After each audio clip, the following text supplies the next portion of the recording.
All right, so let's just jump in and I'll know I remember what I said. Okay, so anxiety disorders are the most common form of psychopathology in children, adolescents, and adults. When you look at these statistics, it's kind of amazing, but 15 to 20% of children meet the criteria for an anxiety disorder. And then 32% of teenagers, and then the lifetime prevalence for adults is 31%. So it's like a third of people have an anxiety disorder at some point in their adolescence or their adulthood. We could also argue that this is an underestimate since a lot of people don't report their anxiety or also don't understand symptoms of anxiety to be symptoms of an anxiety disorder. So I'm skipping to the treatment part. So when you look at the research on anxiety, and by the way, I had an outline here. I have no idea. This is like the first time ever this has happened to me in my life. But I had an outline here of what we were talking about. And I was just going to give, this was supposed to be like the basic anxiety treatment overview, which I want to do just briefly, and then jump into how to make this a part of how to relate this to the epidemic we're dealing with right now. Okay, so anxiety is very treatable. So I do cognitive behavioral therapy, and cognitive behavioral therapy is the most empirically supported approach to treating anxiety. It's really filled with strategies. There's like strategies and techniques. It's really solution oriented. We don't necessarily have to figure out why someone became anxiety disordered. We just have to treat them, and then lo and behold, they get better. And everything that we do for treatment of anxiety disorders is beneficial for transient anxiety as well. So right now we're all experiencing at least transient anxiety given our situation. And one of the things that's also really important to know is that anxiety is contagious.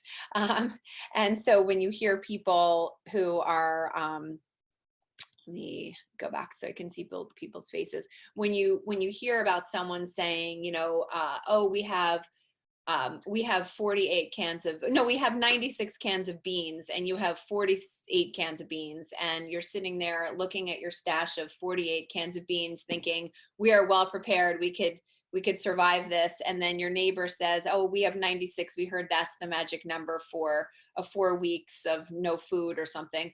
Suddenly what you looked at as enough becomes a deficit. And so there's this contagiousness that you'll feel of all of these different things that you're getting from other people. And that's one of the things we have to do, is we have to limit our exposure to news, and we have to limit our exposure to social media. Remember that the news is a business. The more traffic they get, the better they are. And the more, I'm not saying the news is not accurate, but it's sensationalized, and it's also really selective attention, which is a thinking error. So in cognitive behavioral therapy, we learn about thinking errors, one of which is selective attention. And that's where you have a belief, and then you look for information that confirms your belief. So if I have a belief that the world is a threatening place, on a non-coronavirus day, if I look at CNN, I will believe, oh yes, the world is very threatening. But if I didn't look at CNN and I just went out and walked around my neighborhood and said hi to my neighbors and saw kids playing, I would not have that impression. So we have to know that the news is going to basically make us feel worse, and we have no control over changing the situation. So another big part of what we're doing here is we're figuring out what's within our control and what's not in our control. So I'm going to go back for a second here. And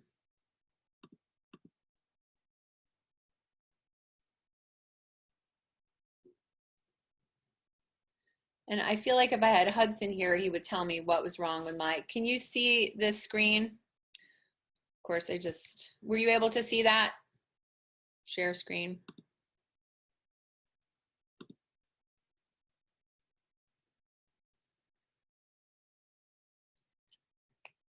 We can see your computer now. Good. I'm just totally amazed that my presentation somehow is not on here, and I know I have to move on, except that there were things that I wanted to be able to show. So let me just go back to, it's almost as if like the one that I started, the one that I did never saved, but that's okay. I know the slides I included. All right.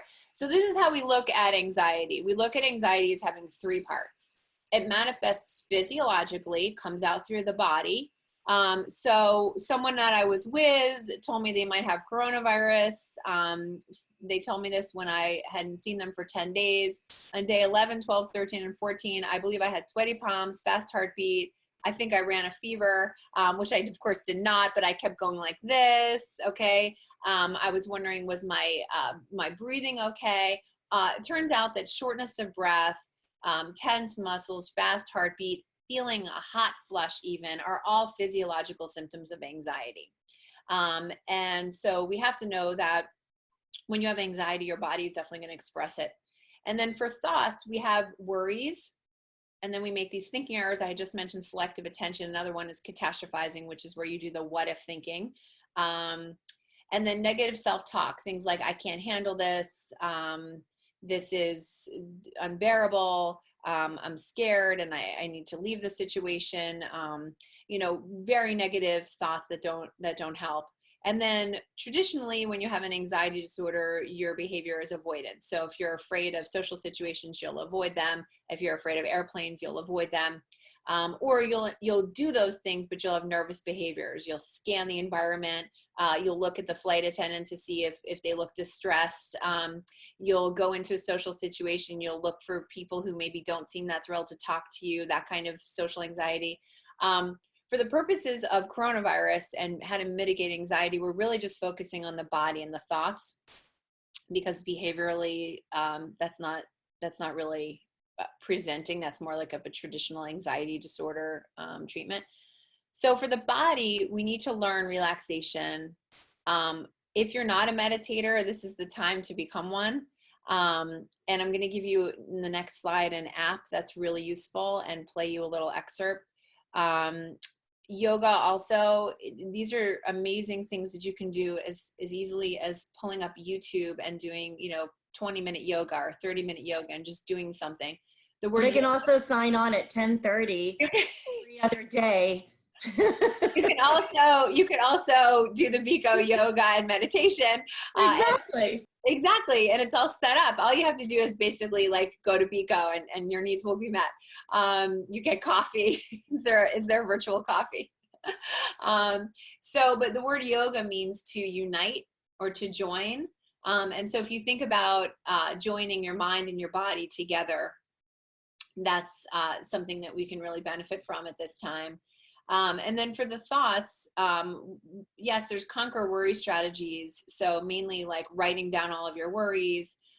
If you're perseverating and you can't like separate from your worries, you need to do a strategy to get rid of it. So you either need to write them down or you need to do a recording. So in a traditional anxiety treatment, we make these loop recordings that sound like, what if I get sick? What if I die? What if all the horrible thoughts that you might have. What if we lose all of our money? What if I leave my children? All the what ifs. And then it is always possible that. It is always possible I'll get sick. It is always possible we'll lose all of our money. It is always possible that I'll die. It's always possible I'll lose my children. On paper, this sounds like the very worst recommendation I've ever heard of, because why would you take your thoughts and put them into a recording of any kind when they're the very worst messages you're giving yourself? But when you do so and you play it back, you allow your mind, you capitalize on the biology of your brain, which is that we're designed to habituate or become bored by information that's repeated over and over and over. So you might be stuck watching the same commercial, and you tune it out because you've seen it over and over and over. Or to use the airplane example, every now and then I say to myself, oh, I should really listen to the flight attendant's, safety demonstration. And I cannot make it past when they say, and then you insert the metal loop into the buckle. And it's like my mind says, you already know this. What magazines am I going to read? Or what book am I going to read? Or whatever. So our brain is designed to omit information that it's heard before. So if you take these terrible worries and you repeat them over and over and over and over, you become habituated to those particular thoughts. So it's not that you're going to be okay with the content of the thought. You don't need to be okay with dying or losing all your money or getting sick. It's that the thought itself is the anxiety symptom. So any questions on that? Because that's kind of an interesting thing, a loop recording. Bonnie, Yes. can you repeat it again? Because Yeah. I'm not sure I understand. So let's say that you're having, like, you cannot sleep every night because you're up thinking of all these worries, right? And you're going through this list in your mind of all the bad things that can happen, these catastrophic worries. If it's every night and it's taking 30 minutes of your night and you can't sleep, after a couple of weeks, I would recommend it's time to do a next level strategy, which is a loop recording. So you can start by opening up a Word document and just typing out all of your what ifs. So what if I get sick? What if I have to go into the hospital? What if my family can't see me? What if I die? What if, what if I leave my children? Whatever your what if thoughts are, you type them out and then you convert them into uncertainty training.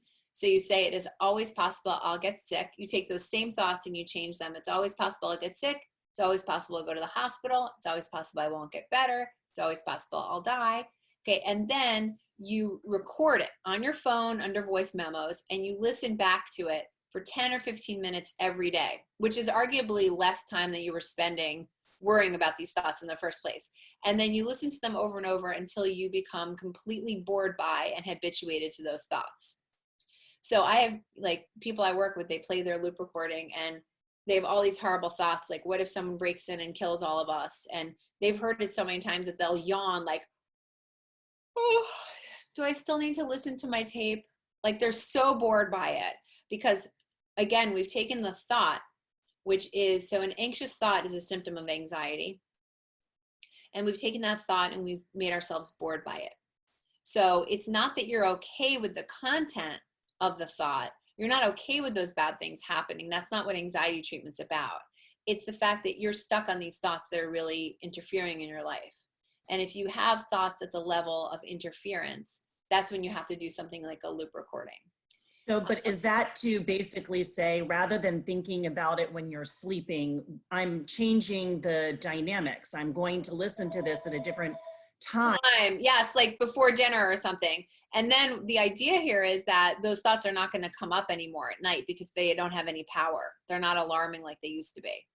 And by the way, the first 3 or 4 days you listen to these recordings, your anxiety goes up. And then around day 4 or 5, it starts to go really down. And then after 2 weeks, you're so bored, you can't even like listen to it again. And that's what we want, right? And this is really not like, I don't think everybody who's listening to this today should get off and do a worry loop recording.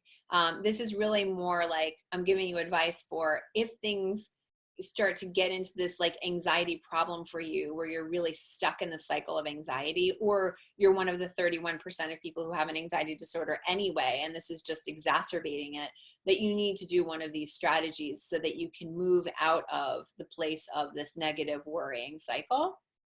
So does that make sense, Chris? Okay. So that's an example.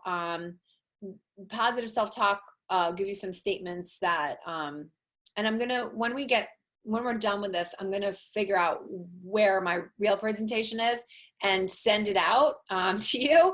And if not, I'll just rewrite it because there's all these self-talk that I made exactly for coronavirus. Okay. So we will post it Great. On Flourish, so nobody has to worry about getting it.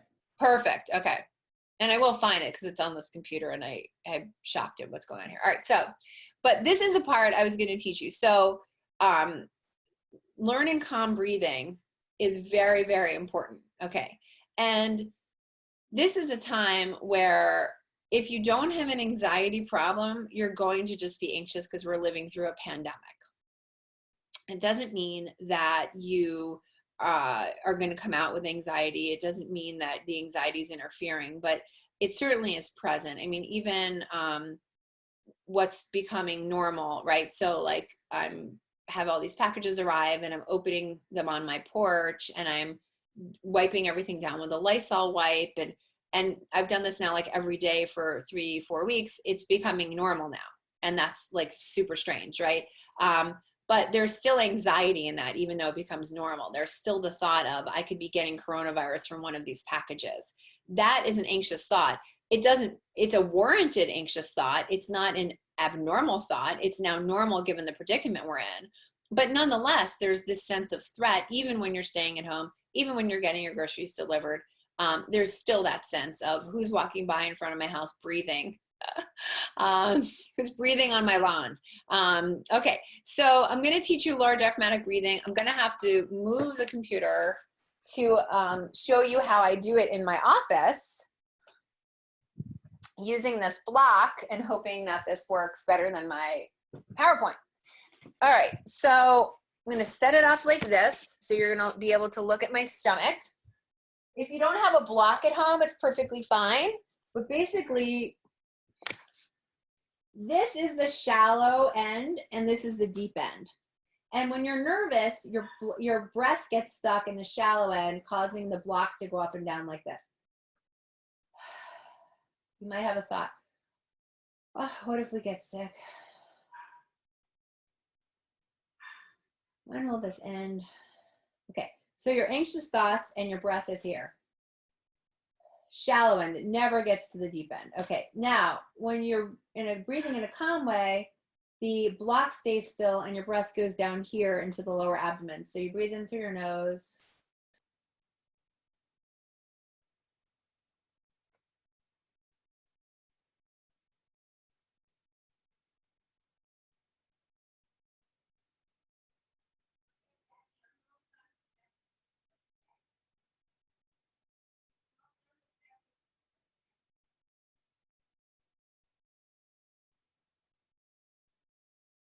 This is the best part of the talk, right?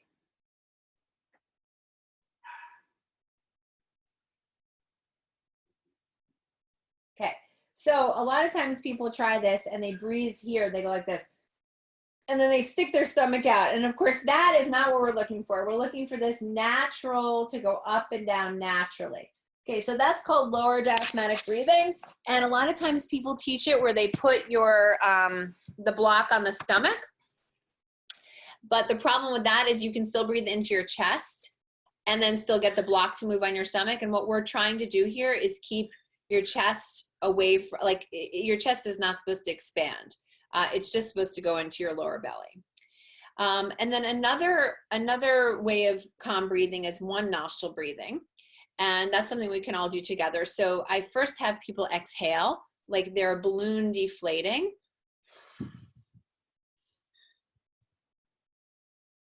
And then you close your nostril, close your mouth, and we'll breathe in for 5 and out for 7. So in for 5.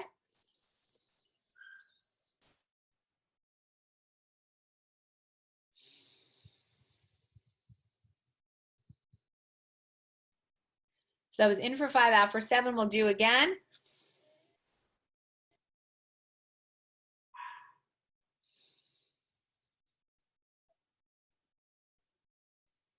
Now we'll breathe in for 8, out for 10.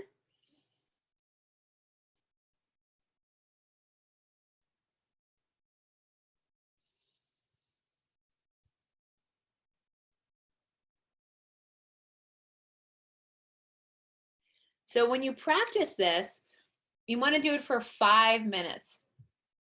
5 full minutes. You want to master it when you're calm, and then you'll be better able to use it once you're stressed out.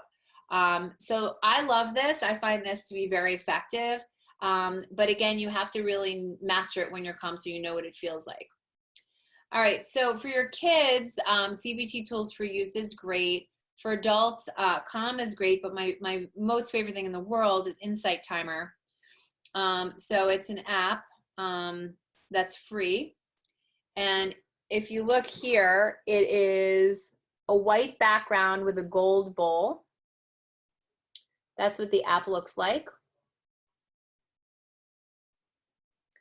And then when you get there, you can go under search. And so my favorite in the whole world is Muji. And when you click on Muji, and this is written down right there, you click on him, and then you can play Nothing Here But You, which I'm going to play you a minute of. And this is an 18-minute long meditation. So what I love about it is he's really trying to get you to access just a pure consciousness vibe where you're not thinking. And he's amazing. He's Jamaican, but he lives in the UK, so he's got this amazing voice. Just play a minute of him. You can hear that, right? The birds. Turn it up. Can you hear that bell? Okay.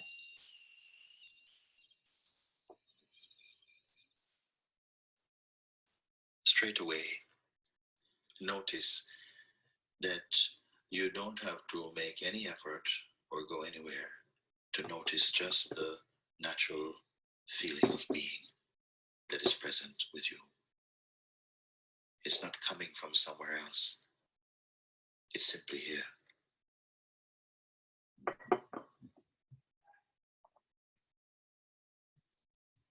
Bring your attention only to this place, which already is here.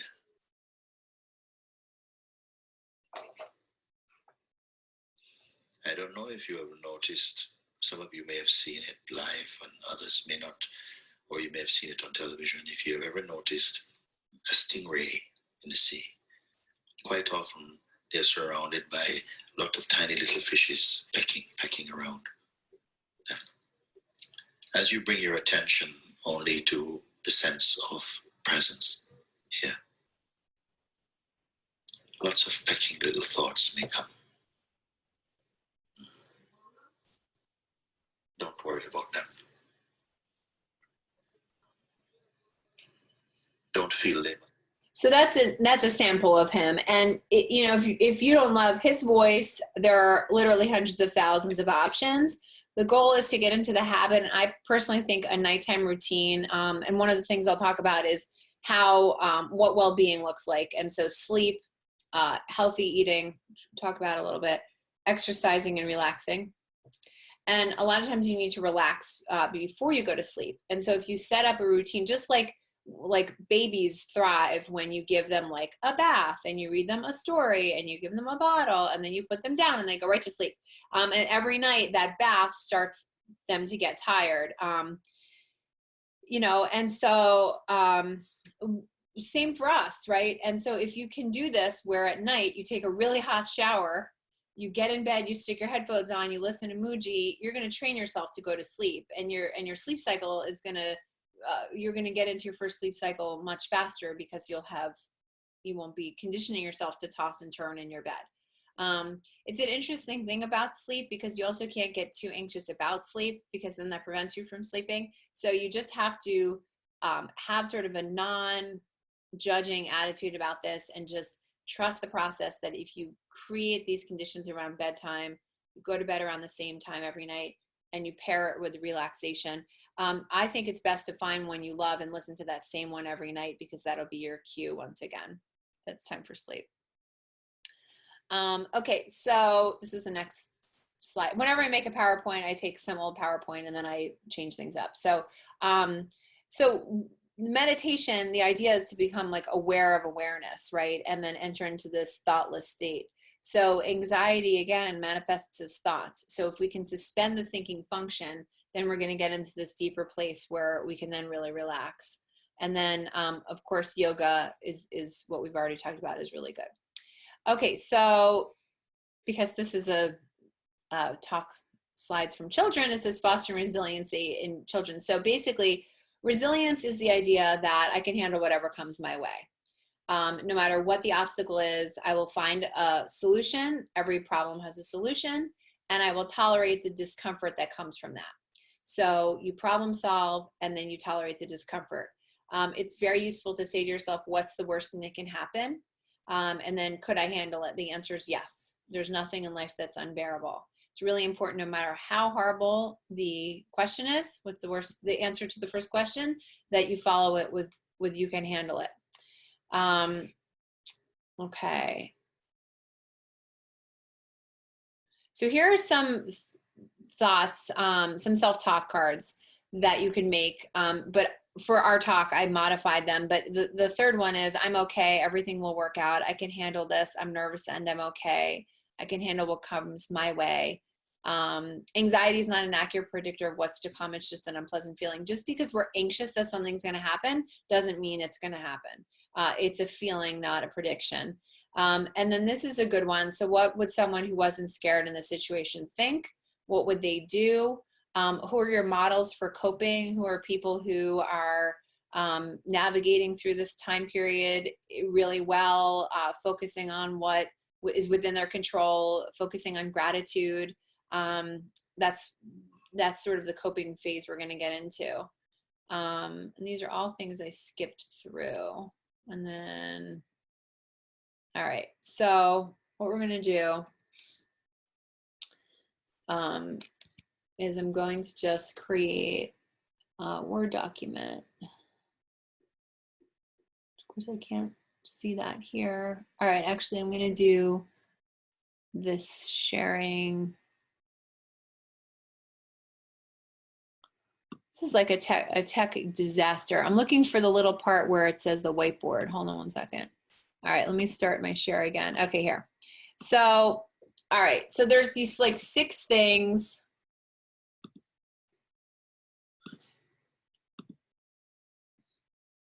And this is something you can take a picture of.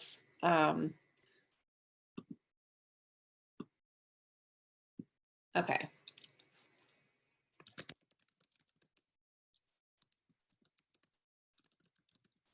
Goals for coronavirus coping.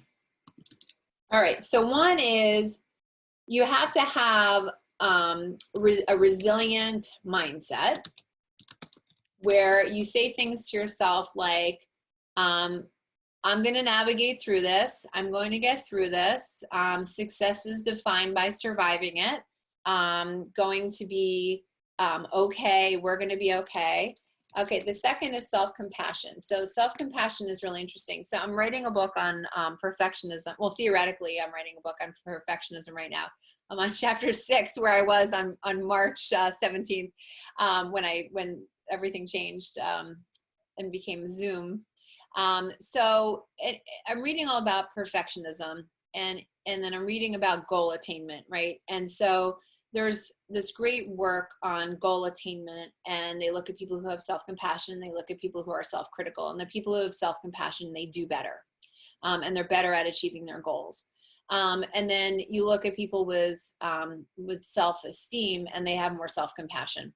And self-esteem is something we all really want to have. So I'm going to recommend this book if you're being especially hard on yourself. So Kristen Neff, who wrote this book called Self-Compassion, she's the lead researcher in self-compassion, and she has a compassion lab in Texas.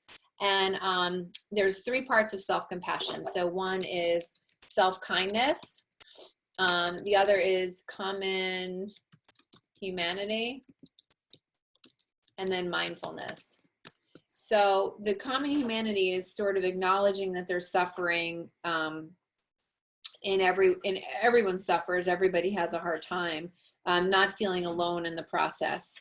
And then of course, self-kindness is, how would you talk to a dear friend? Would you have this harsh attitude that you have with yourself? I've seen a lot of people writing like, oh, I'm doing a terrible job, with eating every night, and this is terrible, and being very hard on themselves. And self-kindness is, this is a hard time. We're going to get back on track with our eating. There doesn't need to be this judgment here. Like, I'll gravitate toward healthier eating. Maybe I don't need to judge myself, and next week it'll go better. Okay, and then you also really have to cultivate gratitude. So it's very important that, and I know Tal spoke about this with happiness and gratitude, right? So gratitude is like very well understood now, that it leads to a deepened sense of contentedness, happiness. It's very, very important. And there's an abundance of things to be grateful for right now. And it's easy in our society, and especially in our amazing area of Montgomery County, to look at what we don't have and to be frustrated with the lack of ease, for example, of getting groceries delivered or whatever. In the meantime, we're not in these long lines for a food bank, you know, particularly for watching this video. We're not in that line, you know, and so the idea is cultivating gratitude and also appreciating the little things. So suddenly there's this opportunity to savor things that we haven't been able to savor before. And even though we can be super busy, there's this gift of time that we haven't had before, because we're generally not locked in our homes 7 days a week for several weeks, and we don't know how long it will go on, but we have to really take this time to savor and to focus on savoring. And so the practice of this would be like, you know, every day, come up with 3 things that went well or that you are grateful for. And along these lines, you also have to cultivate creativity. So this is a time, for example, that we could say, what are things we would, what does creativity mean to you, right? Like, so creativity to me, maybe I make a breakfast board like I made the other day, this breakfast board, which this is not how breakfast normally looks in my house. It's more like a muffin with 5 strawberries for my kids. It's not presented that way. So that's an expression of creativity. And then in a way, it's also like creating this sign or this symbol that things are not that bad. So if you're doing something creative, if you're doing something that's fulfilling, it changes things for you in this experience, so that you're not just locked in the misery of the situation, because we could all be miserable about it if we felt like it, but instead you're like, well, look at this. If it weren't for coronavirus, I wouldn't have made this breakfast board that we enjoyed. So you have to figure out what that means for you. And then the other thing is this self-care. Okay, so self-care has 4 parts, right? So it's adequate sleep. And by the way, I was reading this, I'm a big fan of Andrew Weil, and he had this article that I can send you, Chris, that you can upload on basically integrative approaches in this time of coronavirus. And he talks about things that do work and things that don't work. And so, for example, his first thing is adequate sleep. And he cites research that if you have less sleep, that it affects your immune system, and then you're less able to fight off getting sick, and then also actually fight sickness. So it's 7-8 hours a night. And again, if you're not sleeping that, the stress of not sleeping that is also bad for your immune system. So it's like you have to balance between, okay, I'm prioritizing sleep behaviorally, and that's the requirement I'm making of myself. If my body doesn't sleep during the 8 hours I've allotted, no problem. That's just my body's way of expressing this time period, and I'm going to respect it, and I'm not going to react to it. So you have to really be good at this sort of self-talk around not being able to sleep. Okay, so sleeping, and then we also want to eat plenty of clean foods. And clean foods, we know, of course, are anti-inflammatory in nature, fruits and vegetables, predominantly plant-based. I mean, every single thing you read, you know, I'm not a nutritionist, I'm not a sleep expert, but I will tell you that I read tons and tons of books for fun on eating and on the way that people eat. And time after time, I'm reading all of these cultures that have like the highest number of centenarians, the blue zones, Healthy at 100. All these books show that mostly their diets are plant-based, 90 to 100%. So nuts and legumes, beans, and vegetables and fruit. Okay, now, are you going to order pizza sometimes during this? Yes. Is that a whole clean food that is gluten-free and dairy-free? No. You're not going to judge yourself for that, but you're trying like 80% of the time to eat clean foods. Okay. And that's, by the way, better for your mood management as well. Okay. And then you have to exercise. This is like the #1 way we know that people can manage their anxiety. Everybody feels better after they exercise. And my little motto is, I've never regretted a workout. unless you get injured. I've never heard of anybody who goes for a run for 40 minutes and comes back and says, that was stupid, I shouldn't have done that. You know, I mean, this is like really important for us to exercise. And so you're trying to do 5 times a week, 30 to 45 minutes of cardio.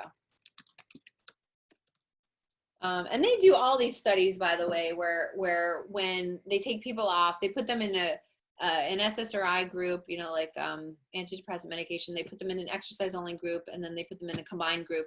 And the exercise only group does just as well as the combined group, and oftentimes better. And then the like medication only group without the exercise is a very low improvement. So exercise is really important, and people can often go off of their medication because with the supervision of a psychiatrist, because they've become avid exercisers. Okay, and then also we have to do the relaxation and have restorative time. Okay, so what is restorative to me? It could be different than what is restorative to you. I, believe it or not, have clients who find it restorative to read the news and tweet, because when they have information, they feel calmer. I have other people who would say that's the least relaxed and calm they feel in the day.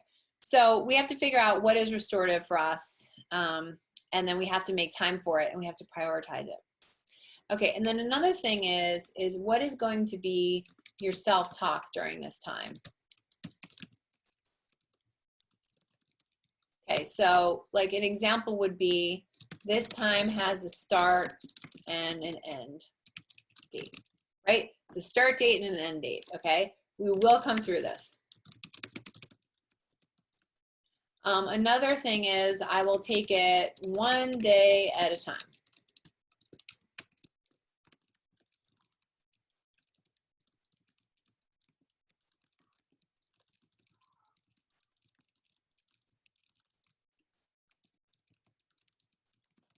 So in this moment, we're fine.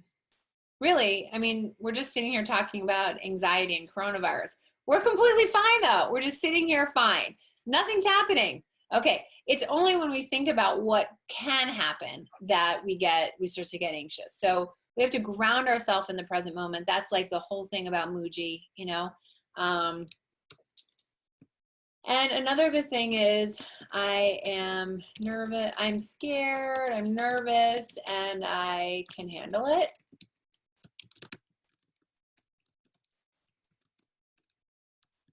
How would someone, there's no grammar check here. How would someone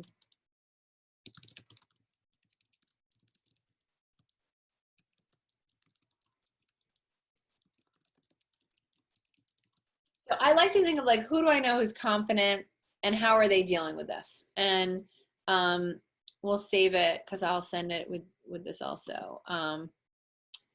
But so this is sort of what we're doing. These are like the 6 things. So we're having a resilient mindset.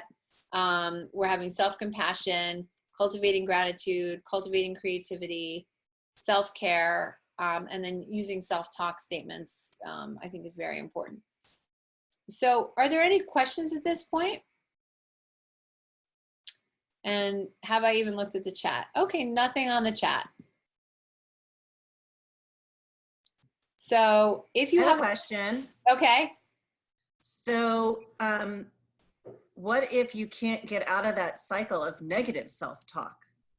Okay, so can you give us a sample of what the negative self-talk sounds like? Yeah, I've been eating too many French fries. Okay, so so you're going to cultivate self-compassion, of course. But if you keep doing that, you have to use a strategy to change it. Okay, so number 1, you have to write down all of the negative thinking, and then you have to know, what are you going to do? You're going to replace it. So you can't just say stop doing that. You have to say start doing this. So what are the statements that you're going to read every time? So you can make note cards. I mean, in my office, I sit here making note cards for people, and make yourself some note cards. And every single time you judge yourself for that, write that down, you know, and say, this is not a time to judge my eating. I will return to my clean eating, and you know what? I'm going to enjoy these fries today, and tomorrow I'm going to eat my sauteed kale. You can make a plan to not just go all in on fries, you know, and you do both, but you can't judge yourself for that, you know. And also, by the way, food is a way that we celebrate, okay? And food is a way that we nourish. And food is an important, like, it's an important part of life. And sometimes we nourish parts of ourselves that don't necessarily serve our physiological body very well, but it's serving something else. That's why there's a thing called comfort food, you know. So it's, the main thing is, if you're going to eat the fries, live it up and enjoy the fries. Don't then judge yourself, because then you've like put fried food in your body, and then you've also beaten yourself up for it. Just put the fried food and then and savor it. So one of the things when we worked with Tal that I thought was great, because your number 5 under self-care with respect to working out would scare anybody who doesn't have a regular workout schedule. 5 days is a lot. And one of the things that I thought he said that has stuck with me so much is you just need to move. Move.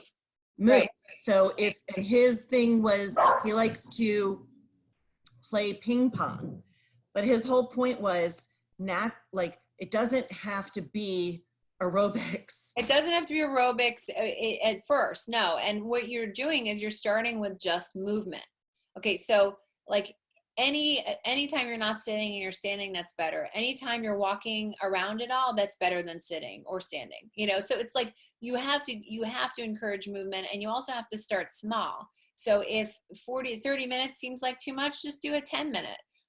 You know, I have a Peloton. We have Pelotons in the building. Lots of times I say to myself, I'm just going to do a 20-minute. And then I do the 20-minute, and the next thing I know, I'm like, all right, I'll do a 10-minute arm after that, because I'm already in the zone, you know? So we do need to meet ourselves where we're at. And if you do it twice a week for 15 minutes, that's great. Bonnie, I have a question. What's Yeah. the best way to deal with someone who's experiencing these anxiety issues, and maybe you're not, but they are, you know, somebody close to you? How can you mitigate and facilitate some of these things to them so that they can see the bigger picture and not feel so anxious? That's a great question. And actually I had a slide that I forgot about that was very much this point, that you could be living in the same house as someone who's having a completely different experience than you. You could have things that they're worried about that you haven't even thought of. You could think of things that they haven't thought of. The idea is that we can't really judge anyone for what they're experiencing. But when it gets to this point, you want to help them. So I think what you want to say to them is, listen, there's this like, you're in the boat, you know, I'm not getting in the boat with you, right? Your waters are like this. Okay, I'm standing here on the land. I'm offering you a rope. I need you to come out, and we need to literally like sit down and listen to this meditation together. And then we need to go for a walk, and we're going to turn off the screens. You have to guide people through. My husband would not be thrilled for me telling you this, but like last week he was like yelling at all of us. I was like, okay, so you're going to leave dinner now, and you're going to go work out for an hour. You're not invited for bedtime. And I'm going to put the kids to bed, and we watch literally like a very relaxing, like Frosty the Snowman or whatever, played with our puppy. The kids went to bed. They're like, Dad's having a hard time. I'm like, yes, he is. That's why he's working out. And then he came back up and he's like, thank you, I needed that. I'm like, okay, good. You know, but I literally was like, your energy, like, because another slide I had was that for our kids, you know, we really need to like protect our kids first and foremost, right? So like their experience, because they're not fully formed, when they're having a hard time, it can impact them. Whereas for us, we'll move through it. We have to really prioritize our children's well-being. But I think that when someone is having a hard time, that you have to say to them, look, we're not going to just linger in this. We have to move out of this, right? Like motion. We have to move forward, always moving forward, you know, and just suggest 1 or 2 things to them, but then do it with them. Yeah. And it's easy to catastrophize in this situation, right? Like it's not like the usual catastrophizing that I'm used to in my day-to-day work. Like now people are presenting things like, uh-oh, that could actually happen, you know? And again, this is about coping. Yes. Thank you. Thank you. Okay. Other questions? So there's a question on the chat that says, Yes. can you give advice on how to get into a flow state?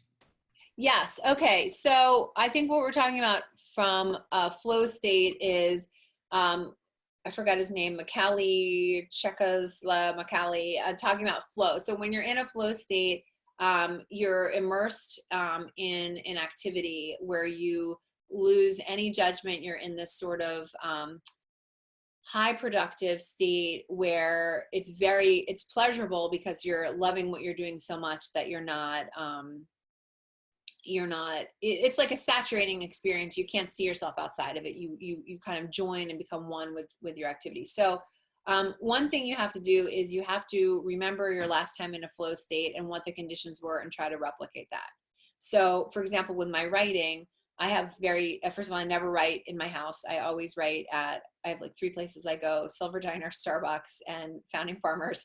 And those are the 3 places I go to: Silver Diner on Thursdays, Friday, Starbucks, Sunday morning, Founding Farmers.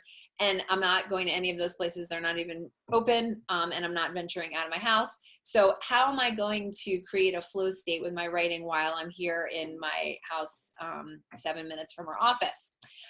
So I'm going to think about my routine and my setup, and I'm going to replicate that as much as I can. And I did discover that Uber Eats delivers Starbucks, and I will probably have that and then use the Lysol wipes to disinfect the bagel before I reheat it to get out the coronavirus. And then I'm going to sit down and I'm going to create that same energy, and I'm going to get into my writing. And so when you're doing a flow, when you're in flow, you have to get rid of the obstacles that can keep you out of it. So making a list of all of your stressors. This is also good for bedtime. Before you go to bed, like take a notepad and literally just write down every single thing on your mind. Get it out, because when you externalize it, it allows your body to release it. And so anything that you can do to create the removal of those obstacles, then you can sit down and have a better chance of doing it. And then you have to stay with it, right?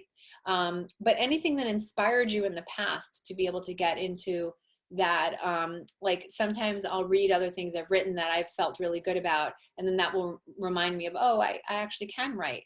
And so I'm not totally unable to do this. And then it will create that. So also reflecting on past success can be a good thing. Okay, any other chat questions? And yes, we'll send the whiteboard list to Chris, along with my PowerPoint that I'll find, and I'll remember all the slides that I forgot. Okay, other questions? And how are we on time? Because I have not checked. We have 8 minutes left. Perfect. We're in great shape. Okay. No other questions? Okay, so let me think of what else I can offer. Okay, so one other thing that, one other thought to have is, so we know that people who are successful in anything they're dealing with have an internal locus of control. And that's where we focus on what's within our control. So when you focus on what's outside of your control, or you say, it doesn't matter what I do, there's this terrible situation I'm dealing with, that's an external locus of control kind of thought. So you have to say what's within my control, and you have to focus on that, not what lies outside of it. And you're in control of your experience. You're in control of your coping, and you're in control of the modeling you do around that coping too, right? And you'll see there are people who are unable to sort of get out of their, external focus, and you have to model for them and say, you know what I've been focusing on? Well, it turns out that I'm in charge of cleaning out my my spice cabinet. That's something, in fact, I can do. No one can bother me in doing it, and no one can stop me.